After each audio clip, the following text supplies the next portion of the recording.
PIB avec le pays, s'il vous plaît. C'est ça le PIB avec le pays ici. Le froid, non. Quand ça passe sur ton corps, ça devient déjà. Ouais, bonjour les gars, bonjour les filles, bonjour les gars, comment vous allez bien, j'espère. Nous sommes jeudi. Je viens à vous cette vidéo, en fait, pour répondre à certaines questions que j'ai reçues en eBay, me demander si peut-être il faut absolument finir les cours de langue au pays pour pouvoir voyager. Et sur ce, n'hésitez pas à me suivre jusqu'à la fin et savoir si il vous faut absolument continuer les cours de langue au pays ou bien achever un coup de route et venir les continuer ici en Allemagne.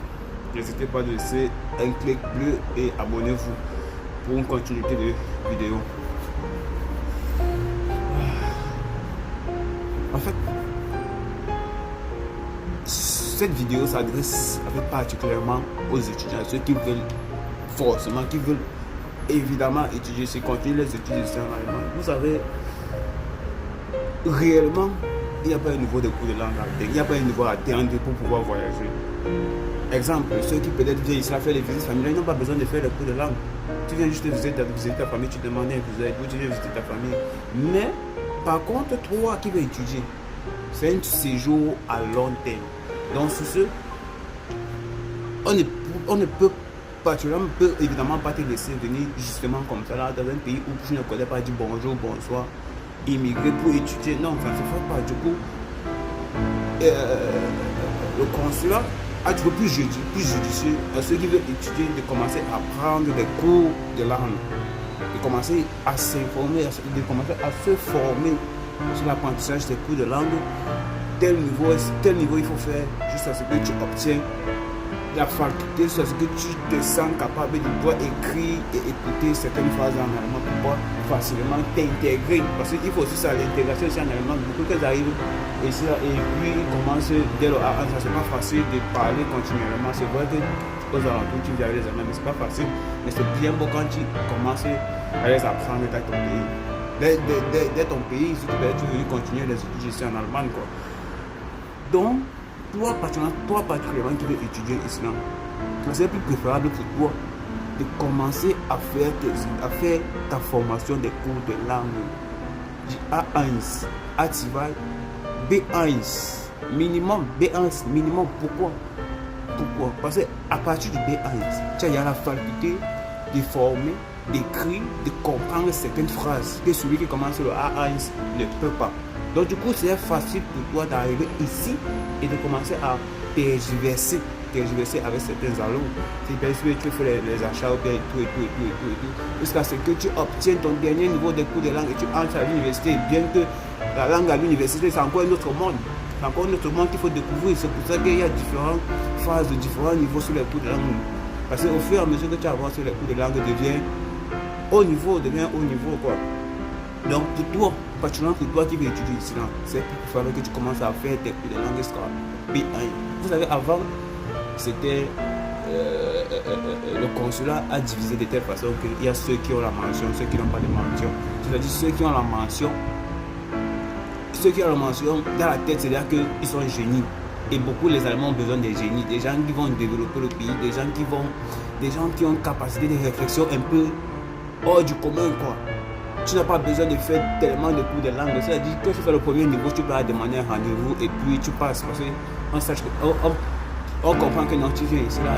Plus tu as la mention, plus tu as la faculté d'assimiler facilement les cours de langue et d'en sortir.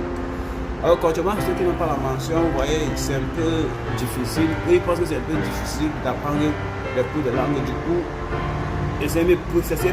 C'est plus préférable d'apprendre les cours de langue jusqu'à ton B1, peut-être jusqu'à ton peut-être même jusqu'à ton C1, peut-être que tu veux terminer ça, parce que quand tu arrives au C1, tu arrives à un niveau où tu peux comprendre ce qu'un docent fait à l'université, c'est-à-dire jusqu'à poser une question, mais pas forcément être aussi en relation, parce que quand tu arrives, quand tu es hors cylindre, que tu arrives sur le terrain, c'est un autre monde, il faut que tu te familiarises avec les gens et tout. Donc du coup,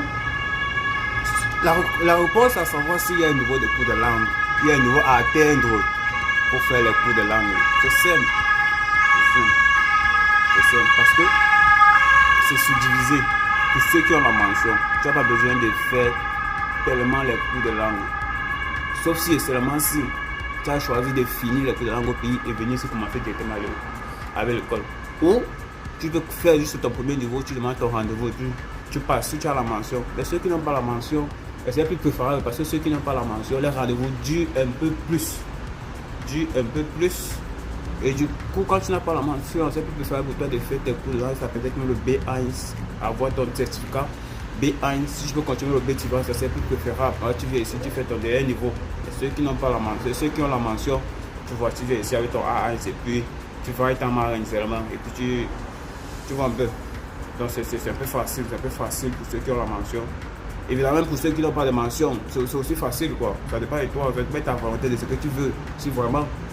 Et tu sais, particulièrement quand tu fais le cours de langue jusqu'à un certain niveau au pays, ça te permet aussi de sparer en argent, parce que les cours de langue ici sont excessivement chers quand tu fais les cours de langue au pays. Bien que quand tu arrives ici, tu fais aussi les cours de langue. Parce que ce n'est pas pour rien que les Allemands ont mis une caution à un tel niveau. Ils ont calculé combien tu auras par mois, combien. Tu vois un peu. Donc pour ceux qui ont la mention, tu n'as pas besoin d'aller jusqu'au C1, jusqu'au B1 pour faire ton A1, ton A, tu vois. Si tu veux, tu passes même ton B1. Si tu veux, tu finis même. Mais sauf que tu n'as pas besoin d'aller trop haut avec tes cours de langue au pays. Tu fais ton niveau A1, tu demandes ton rendez-vous, on te reporte et puis tu finis. Tu continues. Mais pour ceux qui n'ont pas de mention, c'est plus préférable de faire tes cours de langue jusqu'au B1, jusqu'à tu as ton certificat. Parce que quand tu n'as pas de mention, ça influence un peu dans ta demande de rendez-vous, dans ton interview, quoi. On voit que tu n'as pas assez de capacité, ni assez de possibilités d'assimiler certaines choses ici en allemand, tu vois un peu. Du coup, on vous demande un peu un niveau pro. Parce que quand tu t'exprimes bien en allemand, c'est un avantage pour toi. Si tu n'as pas de mention, c'est un avantage pour toi. Et ça pourrait jouer à ton interview. Si peut-être que tu as un festival, quand tu as un festival, ton interview devient formellement allemand. Et du coup, quand on voit comment tu t'exprimes en allemand et tu réponds, tu réagis, et tout, tu vois, c'est un avantage sur ça, quoi.